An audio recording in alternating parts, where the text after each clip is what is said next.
According to the director, it's inspired by the film noir traditions, and of course the director apparently served under Eric Romer, and so therefore he's got all these artsy credentials, which is funny because I watched the film and went, no, this is just meat-headed tosh.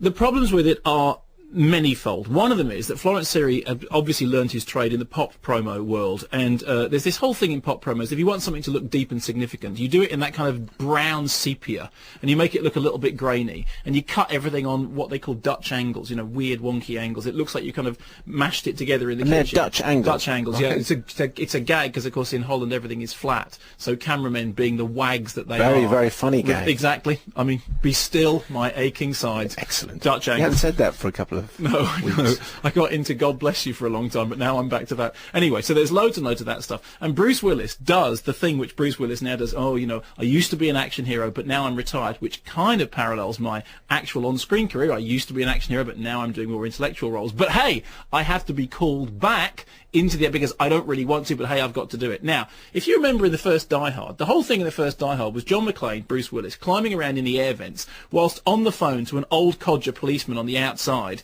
He was in the building, the old codger was outside. In this one, there's a young kid climbing around in the air vents on the phone to Bruce Willis, who's on the outside. So you think, oh, there's something interesting happening there, but then, of course, actually, when the proverbial hits the fan, it's Bruce who gets to take his clothes off, strip down to the vest, go in, shout. He has 3 facial expressions: moderate scowl, but a bit angry, and howling scowl, which is for angry, blowing things up, or for the bit at the end of the movie when he cries. The fact that Bruce actually gets to cry is Bruce demonstrating, no, he is still a serious... I bet he still looks good in a vest, though. He doesn't look as good as he did, but he still looks better than I ever have done. And, I mean, the fact of the matter is with Willis, he's a real contradiction in terms of, I rather like him, because I think he does have a charismatic charm. He's definitely somebody that the camera loves, and he's funny. But the problem with Hostage is it's not funny, it's not smart, it's not satirical, it's not inspired by the film noir traditions, no matter what Florence Siri says, and it's just a meat-headed action movie that I think occasionally falls into rather nasty exploitation. I mean, for one thing, exploitation movies are what they are.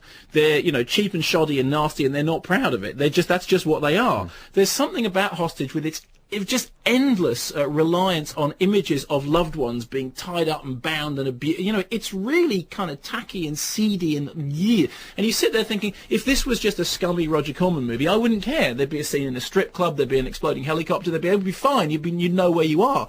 But there's some kind of moral sanctimoniousness involved in putting all these sort of very leery, violent images, images of torture and all that stuff in front of us. But it's okay because we're rooting for the good guys. So I haven't forgiven him since he tried to chat up my wife in London Zoo. Bruce Willis? Yeah. When did Bruce Willis try to chat up your wife in London Zoo? A couple of years back. Really? Yeah, and that's it. I'm not going to see any of his movies now. Okay, fine. Well, believe me, you're not missing anything in the case of this. Shall we...